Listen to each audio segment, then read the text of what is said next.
Assalamualaikum warahmatullahi wabarakatuh. Salam sejahtera untuk kita semua. Salam sejahtera untuk seluruh saudara-saudaraku sebangsa dan setanah air. Dimanapun Anda berada, kembali lagi bersama dengan saya Abdul Aziz Jazuli di channel ini. Saya tertarik dengan satu pembahasan ya, bahwa seringkali orang itu mengeluarkan statement bahwa ketika kita itu tidak percaya bahwa si fulan dan si fulan dan si fulan itu termasuk dzurriyyah Rasul Shallallahu Alaihi Wasallam, maka dia ini akan menjadi orang yang fasik atau orang yang kafir atau orang yang munafik dan seterusnya gitulah. Lalu apakah hal ini ada kebenarannya di dalam syariat? Artinya hal tersebut apakah dibenarkan oleh syariat? Sehingga pantas bagi seseorang ketika menemukan sebuah atau seseorang yang menafikan atau tidak mempercayai, maka dia akan menjadi seorang yang fasik, kafir atau dan lain sebagainya lah. Apa benar demikian? Dan itulah pembahasan yang akan kita bahas pada kesempatan kali ini. Dan untuk lebih lengkapnya, silahkan simak sampai selesai. Dan tentunya dalam kesempatan kali ini saya akan membahas tentang apa itu nasab, kemudian pencetusnya itu siapa, kemudian fungsi dari ilmu nasab itu apa, dan posisi ilmu nasab dalam ilmu-ilmu agama itu bagaimana. Nah, langsung saja yang pertama adalah pengertian dari nasab. Pengertian dari nasab, menurut bahasa, nasab itu merupakan masdar dari nasaba yansibu nisbatan. Nasaban wa nisbatan. Ya, kalau dikatakan nasabtuhu ila abihi nasaban, idza azautuhu ilaihi, saya nisbatkan fulan kepada bapaknya ketika engkau menyandarkan anak kepada bapaknya. Kemudian salah seorang ulama mengatakan, ini saya kutip dari ini ya, dari kitab Rasail fi Ilmul Ansab di halaman 6. Bagi yang punya kitabnya silakan buka. Qala Ibnu Sikit, salah seorang ahli bahasa, mengatakan yakunun nasabu min kibalil abi wa min kibalil di mana nasab itu bisa menjadi atau bisa dari arah ayah atau bapak dan juga bisa dari arah ibu. Dan dikomentari oleh Husain Haidar, jadi qalahu Ibnu Sikit huwal haq. Dan yang dikatakan oleh Imam Ibnu Sikit, imam dalam bahasa, huwal haq itu adalah kebenaran. Wa akhta'a minal lughawiyina, dan dari kalangan ahli bahasa itu salah ketika mereka mengatakan huwa min kibalil abi faqat, bahwa nasab itu hanya dari arah atau jalur ayah saja. Lianna hadza ta'rifuhu fil istilah la fil lughah, karena ini adalah definisi para ulama di dalam istilah, la fil lughah, tidak di dalam bahasa. Kemudian itu menurut bahasa ya. Lalu untuk menurut istilah, di mana nasab, amman nasabu fil istilah, itu ada beberapa definisi. Definisi yang pertama, bi annahul qarabah, bahwa nasab itu adalah kekerabatan. Apa itu qarabah? Apa itu kekerabatan?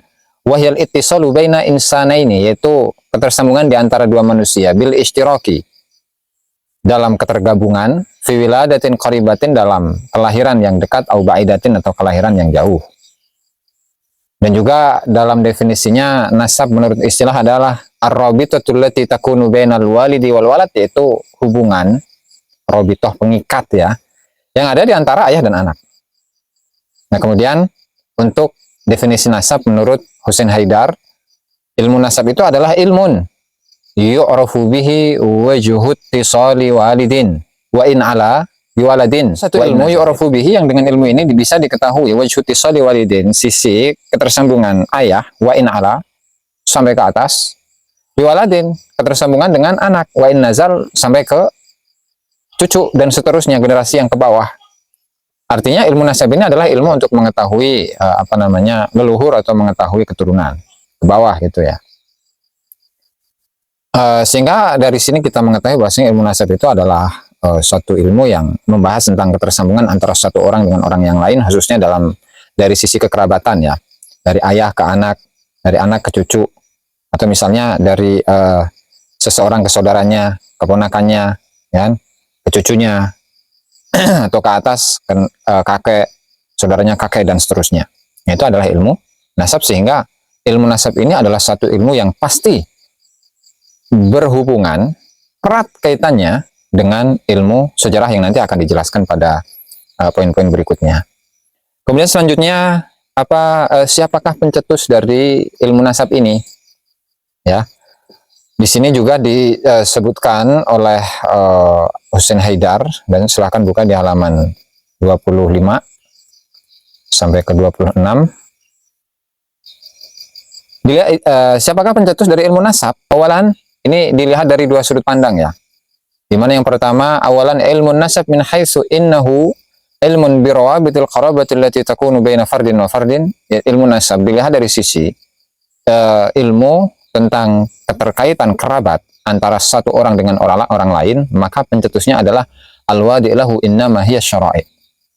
Yang mencetuskannya itu adalah syariat Allah Subhanahu wa taala, Allah taala secara khusus. Haitsu 'allamallahu Adamal asma'a kullaha, sekiranya Allah taala ajarkan kepada Nabi Adam semua nama.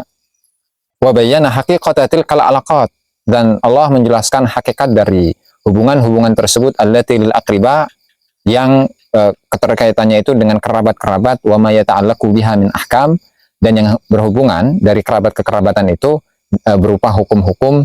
Wa ja'ala likulli naw'in wa wasmin minal qarabati isman, dan menjadikan masing-masing macam, masing-masing sifat dari kekerabatan itu yaitu menjadi sebuah nama. Fasammal walida atau fasummiyal walidu aban, maka walid yang melahirkan itu namanya adalah ayah, wal walidatu, dan yang melahirkan untuk perempuan itu adalah umman, ibu, wasinwa, dan saudaranya itu adalah akhon, saudara, wa ukhtan, dan saudara perempuan, dan seterusnya.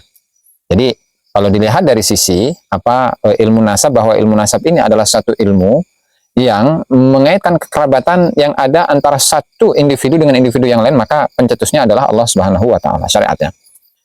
Kemudian selanjutnya dari sudut pandang yang kedua, ilmu nasab min haitsu innahu ilmu alatin. Ilmu nasab dilihat dari sisi bahwa ilmu ini adalah ilmu alat, alat, ilmu yang digunakan untuk mengukur sesuatu. Maka wahadal qismu min wad'il insan, tentu hal ini adalah termasuk dari ciptaan manusia. Wada'ahu mundu an awjadahu Allah ta'ala uswatan bi ghairihi minal ulumil insaniyah allati wada'aha al-insan lamma sya'ara bil hajati ilaiha. Dan diciptakan oleh Allah Subhanahu wa taala semenjak Allah taala menciptakannya, uswatan sebagai suri tauladan bi ghairihi minal ulum, dengan ilmu-ilmu yang lainnya, ilmu-ilmu minal ulumil insaniyati, dari ilmu-ilmu kemanusiaan yang lainnya, allati wada'aha al-insanu, itu ketika diciptakan oleh manusia, lama sya'ara bil hajati ilaiha, tatkala manusia itu merasa akan dibutuhkannya ilmu tersebut. Artinya sebagai ilmu alat pengukur, ya, maka ilmu nasab itu adalah ciptaan manusia. Lalu siapa? Nah, untuk pertama kali yang menjadikan ilmu nasab sebagai sebuah ilmu, ya, sebagai sebuah ilmu yang digunakan untuk mengukur kebenaran atau kebatilan satu nasab, yaitu adalah An-Nasabah Muhammad As-Sa'ib Al-Kalbi. Wa kana al-fadlul akbar fil Islam, maka keutamaan yang terbesar di dalam agama Islam itu adalah lin nasabah, bagi seorang ahli nasab, pakar nasab, Muhammad ibn Sa'ib Al-Kalbi. Itu Muhammad ibn Sa'ib Al-Kalbi al-mutawaffa 204 Hijriah, yang meninggal pada tahun 204 Hijriah, yaitu tahun di mana Imam Syafi'i rahimahullahu taala itu meninggal, ya. Fi tajdidi hadzal ilmi li ahli Islam, dalam memperbaharui ilmu ini untuk orang-orang Islam. Fakana imam ahli nasabi bila munazi, maka Muhammad bin Sa'ib ini adalah imamnya ahli nasab tanpa ada perselisihan. Wa sahibu a'dhami wa athbati madrasatin fi ilmi nasabi fil Islam, dan beliau adalah pemilik yang paling agung dan yang paling tetapnya madrasah, ya, sekolah atau metodologi dalam ilmu nasab di agama Islam. Wa huwa awwalu man qa'ada lahul qawaid fil Islam. Beliau ini, Muhammad bin Sa'ib Al-Kalbi, adalah seseorang yang pertama kali menyusun kaidah-kaidah dalam Islam, dalam ilmu nasab, ya. Wa assalalahul usul, sama menyiptakan kaidah atau usul-usul atau dasar-dasar. Wa khattalahul khutat allati masya ala rasmiha kullu man jaa ba'dahu, dan telah menggariskan beberapa garisan-garisan atau aturan-aturan yang setiap orang yang datang setelahnya itu berada di atasnya atau berjalan di atasnya. Wala yumari ahadun fi annahum kanu alatan alaihi, dan tidaklah berselisih seorang pun bahwa mereka itu berhutang jasa kepada Muhammad bin Sa'ib Al-Kalbi. Kemudian tataba ala dhabtihi tawaifu thalathun, kemudian diikuti oleh tiga golongan dalam memverifikasi nasab, yaitu al-ulama ubisyariyat, yaitu para ulama yang memahami tentang syariat, al-mu'arrikhun, para sejarawan, wal akhbariyun, sama sejarawan, dan yang ketiga adalah al-udaba wa syu'ara, yaitu orang-orang yang pakar dalam syair, yang pakar dalam sastra. Nah itu, sehingga ini bisa kita ketahui bahwasanya pertama kali yang mencetuskan ilmu nasab sebagai sebuah bidang keilmuan yang kokoh, sebagai sebuah ilmu pengetahuan, itu adalah Imam Muhammad bin Sa'ib Al-Kalbi. Oke, itu untuk mencetus dari ilmu nasab ya. Nah, kemudian apa sih fungsi dari ilmu nasab itu? Maka di sini juga disebutkan ya di dalam kitab tersebut. Silakan buka di halaman 16, di mana Husain Haidar mengatakan ada beberapa faedah-faedah dalam ilmu nasab sebagai sebuah keilmuan, yaitu yang pertama, siyanatul amma samaratuhu ka ilmin minal ulumil aliyah. Adapun buah-buah dari ilmu nasab, atau faedah-faedah dari ilmu nasab sebagai salah satu dari ilmu-ilmu alat, maka ilmu nasab itu adalah fungsinya siyanatul ansabi minal kadhibi wal wad'i, menjaga nasab-nasab dari kebohongan, dari kepalsuan, minal kadhibi, dari kebohongan, wal wad'i, dan kepalsuan. Hifdzul ansab minad dhaya'i wal ikhtilat, yang kedua adalah menjaga nasab-nasab dari hilang dan campur. Kemudian yang ketiga, al-ihtirazu bihi minal ghalati fi nasabi syakhsin, yaitu menjaga diri dari kesalahan dalam nasabnya seseorang. Kemudian yang keempat, munazalatul kadzdzabina wal adiyai wal wadda'in, yaitu memposisikan atau menurunkan orang-orang yang pembohong, wal adiya, orang-orang yang mengaku-ngaku, wal wadda'in, dan juga orang-orang yang memalsukan nasab. Wa tafnidi mawdu'atihim, dan juga merobohkan objek-objek pembicaraan mereka, wa hadmi masyari'ihim wa muqara'atihim bil wa hadmi masyari'ihim, dan juga membongkar proyek-proyek mereka, wa muqara'atihim, dan mengalahkan mereka bil hujaji, dengan hujah-hujah, argumentasi, wal burhan, dengan dalil-dalil, wad dalail, dan juga dengan argumentasi, wa tabyini halihim linnas, dan juga menjelaskan kondisi mereka ya di antara manusia. Dan yang kelima, dar'u ghiwayati syu'ara alladziina yat'anuna fi ansabin nas, kemudian menolak kesesatan para ahli syair yang mereka itu suka membatalkan nasab-nasab dari orang. Nah, sehingga ini adalah beberapa faedah atau fungsi dari ilmu nasab, bahwa tujuannya adalah untuk membersihkan nasab yang asli dan yang palsu. Intinya seperti itu. Ya kan? Intinya adalah di mana ilmu nasab ini fungsinya adalah untuk membedakan mana nasab yang asli dan mana yang nasab yang palsu, sehingga ketika kita menisbatkan seseorang itu kepada leluhurnya bukan kepada leluhur orang lain. Nah, lalu ini yang menjadi materi utama ya, dan sekaligus menjadi jawaban dari pertanyaan yang saya lontarkan di awal tadi, bahwa bagaimana dengan ilmu nasab itu? Apakah ketika seseorang dalam dia itu mengingkari nasab orang lain yang diklaim sebagai nasabnya Rasulullah Shallallahu Alaihi Wasallam, apakah kemudian lalu kita itu menjadi orang yang orang yang fasik atau orang yang kafir atau dan lain sebagainya? Tentu tidak ya, lantaran ini ranahnya adalah ranah sejarah. Artinya kalau ranahnya ini adalah ranah sejarah, maka mau percaya silahkan, mau enggak ya enggak masalah. Husain Haidar dalam kitabnya Rasail fi Ilmul Ansab juga menjelaskan apa sih hubungan atau relasi atau keterkaitan antara ilmu nasab dengan ilmu yang lainnya. Nah, beliau menjelaskan ya di halaman 22, huwa ahadul ulumil insaniyah wal ijtimaiyah. Di mana ilmu nasab ini adalah salah satu ilmu yang membahas tentang ilmu-ilmu kemanusiaan, wal ijtimaiyah, dan juga ilmu-ilmu sosiologi. Allati tatanawalu al-insana bid-dirasatil manhajiyah dakhil mujtama'ih. Di mana ilmu ini ya mencakup, di mana ilmu ini, ilmu insaniyah, ilmu kemanusiaan, dan ilmu sosial, dia membahas manusia, yaitu dengan mengkaji, dengan kajian yang memiliki metode di dalam kehidupan sosial masyarakat. Bahwa ahadul ulumi tarikhiyah ala wajhil khusus, dan ilmu nasab ini adalah salah satu dari ilmu-ilmu sejarah secara khusus, bahkan lebih khusus. Wa bainahu wa baina hadhil ulumi nisbatul umumi wal khusus, sehingga antara ilmu nasab dengan ilmu-ilmu ini itu ada yang lebih umum dan ada yang lebih khusus. Artinya ilmu sejarah, kemudian ilmu sosiologi, ya, ilmu kemasyarakatan itu lebih umum daripada ilmu nasab. Artinya ilmu nasab itu lebih khusus daripada ilmu sejarah. Artinya berarti hal ini bisa kita simpulkan bahwasannya ilmu nasab atau ketika seseorang itu misalkan tidak percaya dengan nasabnya sekelompok orang, misalnya Ba'alawi atau siapapun lah, bahwa mereka itu bukanlah keturunan dari Rasulullah Shallallahu Alaihi Wasallam, ya nggak masalah. Artinya dengan ketidakpercayaan orang lain kepada nasabnya seseorang, ya itu tidak akan menjerumuskan dirinya kepada kekafiran, ya kan, kepada apalagi kefasikan, kepada kemusyrikan ataupun yang lain, lantaran urusan nasab itu bukanlah termasuk al-ma'lum minad din bid-darurah, satu hal yang harus diyakini di dalam syariat, ya, harus diimani di dalam syariat. Ketika seseorang itu tidak percaya dengan nasabnya seseorang yang mengaku-ngaku sebagai keturunan Rasul, nggak masalah. Dan itu tidak tidak memberikan efek apapun kepada diri kita, ya kan? Nah, meskipun memang ada di dalam sebuah hadis, ya, di mana dalam redaksinya itu, dan sebenarnya juga sudah pernah saya bahas, ya, bahwa redaksi hadisnya itu isnani finnas huma bihim kufrun, di mana ada dua hal yang ada di kalangan manusia. Dengan dua hal ini mereka bisa menjadi orang-orang yang kafir. Yang pertama adalah apa'nu fil ansab, yang mencela atau mengkritisi nasab-nasab, atau meragukan nasab-nasab, atau membatalkan nasab-nasab.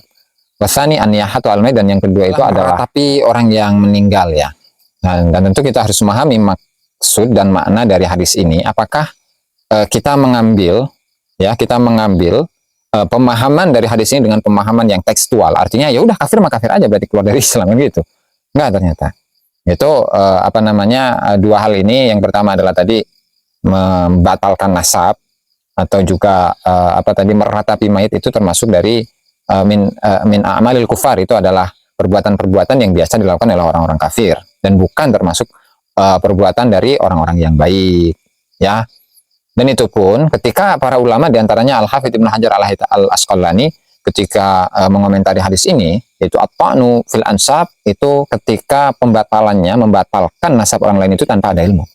Nah, lalu bagaimana ketika seseorang itu membatalkan nasab orang lain, atau gamanya tidak percayalah dengan kesahihan dari nasab orang lain, dan tentunya setelah melalui kajian, setelah melalui penelitian, apakah dia itu bisa disebut dengan seseorang yang dia melakukan perbuatan dari orang-orang kafir? Ya tentu tidak. Karena apa? Karena yang dimaksud dengan hadis ini sesuai dengan apa yang dikomentari oleh Al-Hafidz Ibnu Hajar Al-Asqalani, itu adalah seseorang yang membatalkan nasab orang lain tanpa adanya ilmu, ya, tanpa adanya ilmu, tanpa ada pengetahuan, tanpa ada penelitian. Dan adapun ketika seseorang itu membatalkan nasab orang lain dan tidak meyakini akan ketersambungannya kepada Rasulullah SAW, maka jelas dia itu tidak akan masuk dalam kategori ini.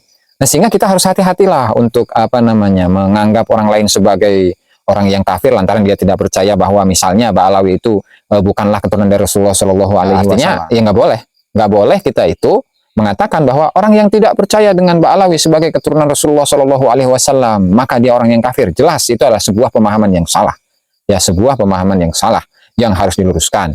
Karena maksudnya bukan itu, kan? Toh tadi nasab itu masuknya adalah masuk dalam kajian sejarah. Ini namanya sejarah. Sejarah itu ada yang palsu, ya kan? Ada yang sahih, kemudian ada yang benar, ada yang salah, ada yang dibuat-buat. Nah, sehingga ketika kita itu mempercayai sejarah, ya silahkan. Dan ketika kita itu tidak mempercayai sejarah, ya silahkan. Artinya tidak akan menjerumuskan seseorang dalam kekafiran ketika seseorang itu tidak percaya bahwa si fulan ini adalah keturunan dari Rasulullah SAW. Yang intinya adalah kita harus berhati-hati untuk mudah menyalahkan orang lain, mudah untuk menganggap orang lain sebagai orang yang kafir. Lalu kalau memang kita suka untuk mengkafirkan orang lain, terus apa bedanya kita dengan Wahabi, kan? Ketika ada satu pemahaman yang tidak sama dengan kita, lalu kemudian kita nilai, ya, kita justifikasi hal tersebut dengan sebuah hal yang kafir, sebuah hal yang salah, kan belum tentu.